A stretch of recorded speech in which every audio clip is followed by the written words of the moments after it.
الرحمن الرحیم۔ ایک بہن کی طرف سے ایک سوال ہے، اور یہ ایک بہن کی طرف سے نہیں بلکہ سب عورتوں کی طرف سے یہ سوال کیا جاتا ہے کہ میرا میاں باہر ہے، میں جوان ہوں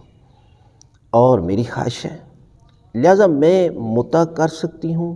یا کوئی اور طریقے کے ساتھ جو ہے وہ اپنی خواہش کو پورا کروں؟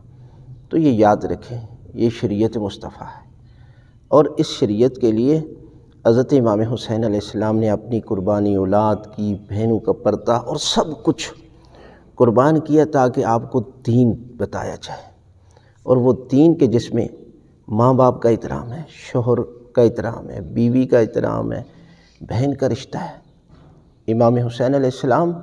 ہر گھر تک امام کی قربانی کا اثر ہے۔ آپ گھر میں جائیں نا، ماں کو احترام دے رہے ہیں، بیوی کا احترام کر رہے ہیں، اور اس کے بعد بیٹی کا، بہن کا، یہ چار رشتے اگر آپ کو سمجھ آ رہے ہیں تو سمجھ لیں یہ حضرت امام حسین علیہ السلام کی قربانی کے صدقے میں۔ لہٰذا جب آپ کا عقد ہے، آپ کسی کی زوجیت میں ہیں، تو اس وقت تک آپ کچھ نہیں کر سکتے، یعنی آپ جو ہے وہ اسی میاں کے ساتھ جو ہے وہ آپ اپنی زوجیت کو قائم رکھیں گی، نہ متع کر سکتی، نہ کوئی اور طریقہ ہے کہ جس کے ذریعے آپ اپنی خواہش کو پورا کریں۔ لہٰذا ایک ہی طریقہ ہے کہ اپنے شوہر سے کہیں کہ یہ میری مجبوری ہے، یا مجھے لے جائیں یا مجھے فارغ کر دیں، اس لیے کہ صرف شادی پیسے کے ساتھ نہیں ہے،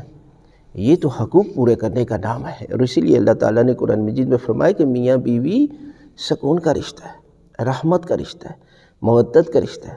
کہ جب سکون ہی نہیں ہے تو پھر رشتہ کیسے؟ لہٰذا اگر آپ ایسا کریں گی تو یہ گناہ ہوگا، حرام ہوگا، اور حرام کے اثرات قیامت تک